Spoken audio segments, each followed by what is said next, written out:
Hey friends, welcome to the Canyon Pathways podcast, where we invite you to live like a son and lead like a father. Canyon Pathways is a global community of men on the journey from the striving of servanthood to the freedom of sonship as we traverse the canyon that is midlife leadership. My name is Noel Bouché, and I'm the founder and part of the leadership team for this venture, and I'll be your guide throughout this podcast as we explore and discover what it means to live like a son so we can lead like a compassionate father.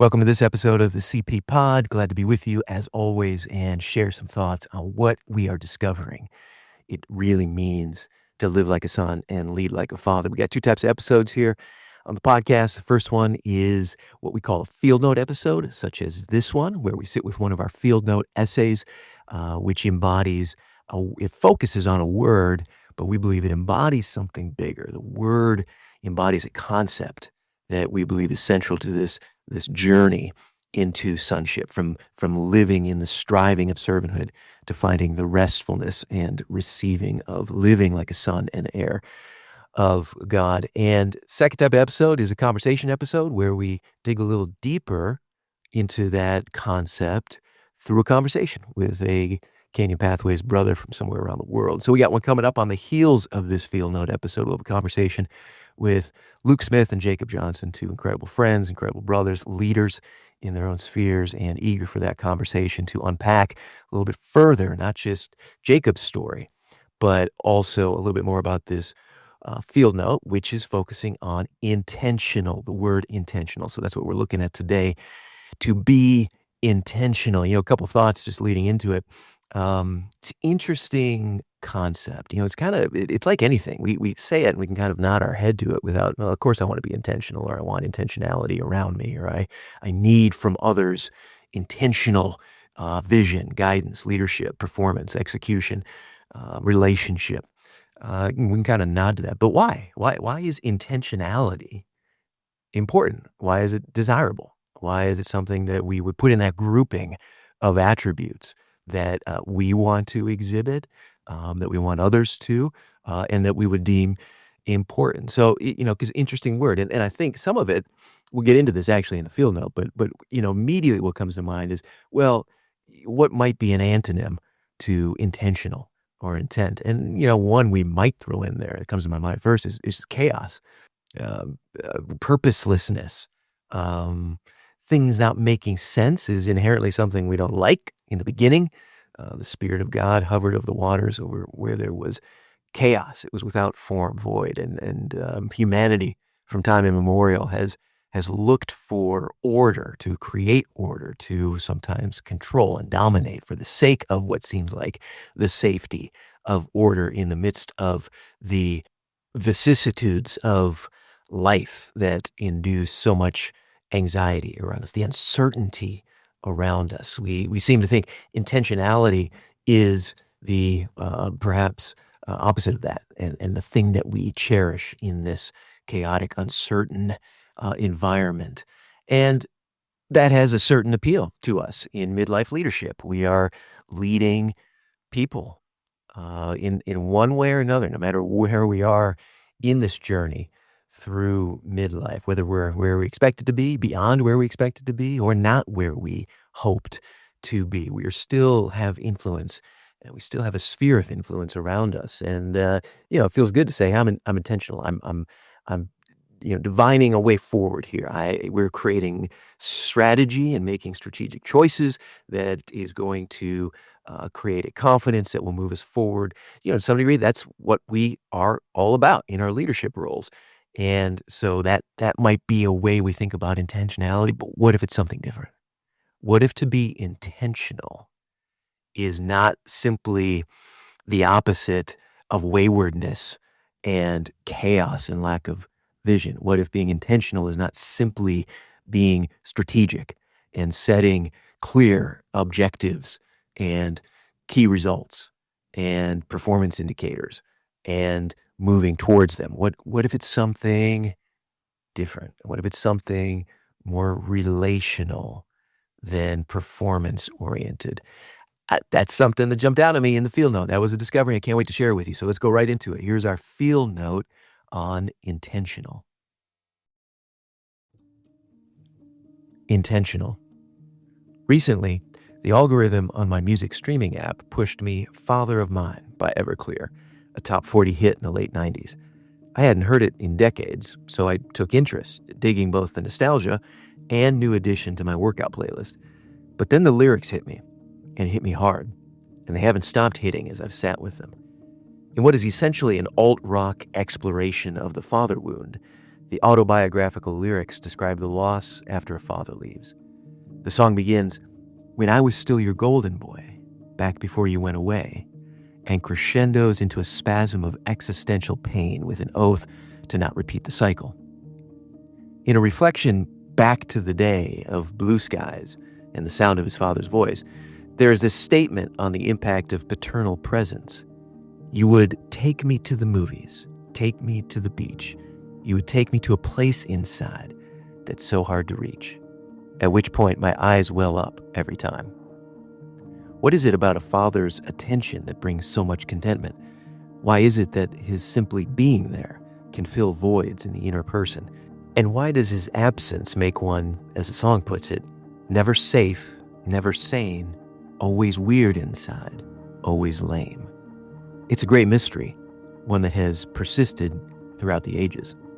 But it was a conversation about another song that revealed an aspect of that mystery, a discussion about a track that celebrates God the Father being intentional. My friend and I wondered together why that matters, why it is that being intentional is an interesting, let alone important attribute of the one who we call Abba. Let's look to the word itself. The English term intentional means with intention, with purpose. It's an adjective formed from the noun intent, meaning purpose or aim. Purpose, surely, is of import, as we've explored previously. It's personal, proactive, and primary in pushing back the dehumanizing disorder of chaos. In the beginning, the compassionate Creator had a purpose. But there is something even deeper, even more essential to the heart, to that place inside.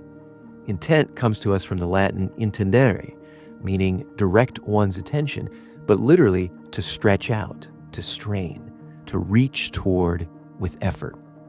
To have intent, to be intentional, is to reach toward another with focus, with energy, with purpose and passion. It is to say to that person, "You are worthy." It is to touch that place inside that we can't reach on our own. And it helps us understand why the God-shaped hole in us requires that we live as a son of an intentional father, of one who is always reaching toward us.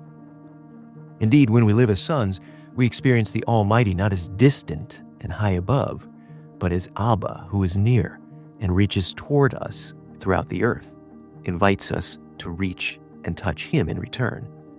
We feel deeply the presence of one who stretches out His hand to rescue, to comfort, to deliver, and who invites us to stretch out our hand in response and be made whole. It is then that we experience being a new person, a new creation, a son who is safe, who is sane, who is free from the bondage to fear, and who through living as such a son can be a father to others who desire to be whole in that place that is so hard to reach. That's a chart topper I could sing all day long. Indeed, God is mighty, and He does not despise people. He is mighty and firm in His intent. Job 36:5. There's our field note on intentional, and hope you enjoyed it and are already taking away a few things that jumped out at you. As I reflect on it, three things jump out at me. Just want to walk through those here on the back end. The first one, obviously, the genesis of this field note essay, kind of catalyzed by coming across that old Everclear song and the lyrics. Man, whew, I knew the song, but it never really sat with them back as a teenager in the 90s.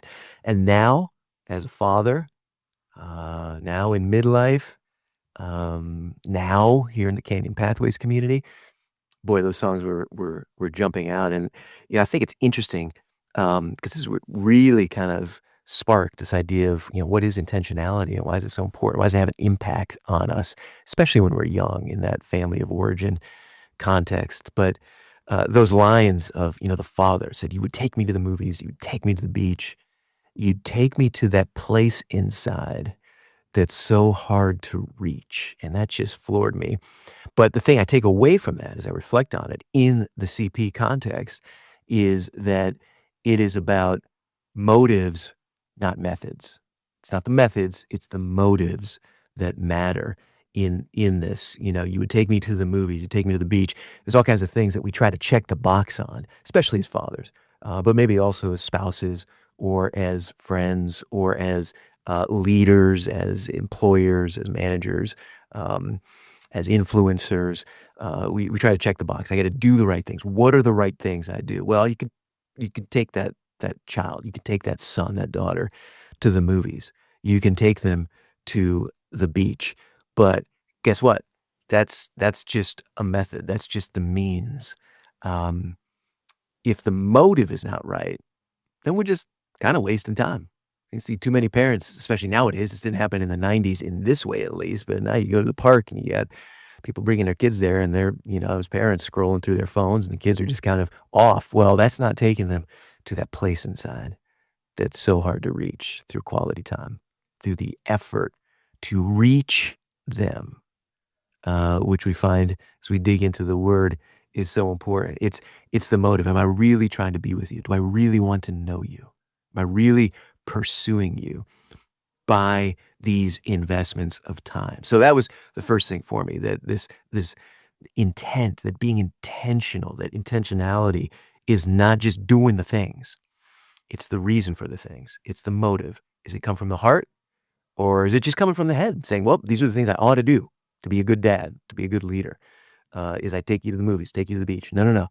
My job is to take you to that place inside that is so hard to reach and that you can't reach on your own. And that takes us to the second takeaway for me, which is looking at the word itself.